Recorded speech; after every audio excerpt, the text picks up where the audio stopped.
అది పోసాని కృష్ణపల్లికి సంబంధించి అన్నమయ్య జిల్లా ఓవులవారిపల్లి పిఎస్ లో కేసు నమోదైంది. అయితే ఈ విషయాన్ని పోలీసులు మరి ఎందుకు అనేది తెలియదు. ఎప్పుడు కానీ మీడియాకు కానీ ఇటీవల కేసు నమోదైంది మనకు ఇప్పుడే ఇన్ఫర్మేషన్ వచ్చింది.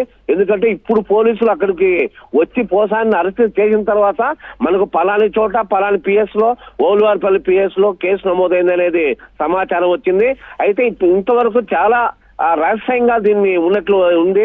ఎందుకంటే మనం ఇప్పటి వరకు మీడియాలో కానీ మన పేపర్లో కానీ మన ఛానల్లో ఇంతవరకు ఎవరికి అసలు మీడియాకే గుట్టు చప్పుడు కాకుండా పోలీసులు కేసు నమోదు చేసి ఉన్నారు.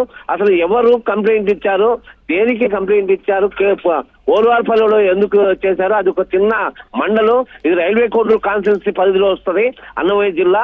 సో మొత్తం మీద అయితే మరి కాసేపు వివరాలు అయితే మొత్తం మనకు వచ్చే అవకాశం ఉన్నాయి. మొత్తం మీద అక్కడి నుంచి హైదరాబాద్ ఓలువారిపల్లి ఆ పోలీసులు రైల్వే కోర్టు పోలీసులు ఓలువారిపల్లి పోలీసులు హైదరాబాద్ రావడం జరిగింది. జిల్లా హెడ్ క్వార్టర్ రాయచోటికి తీసుకొస్తారని తెలిసింది. మరి కాసేపట్లో అంటే హైదరాబాద్ నుంచి ఈ రోజుకు అన్నమయ్య జిల్లా హెడ్ క్వార్టర్ రాయచోటికి తరలించే అవకాశాలు ఉన్నాయి. పూర్తిగా ఈ వివరాలకు సంబంధించి మనకు కాసేపట్లో మనకు అప్డేట్ వచ్చే అవకాశం ఉన్నాయి స్వామి.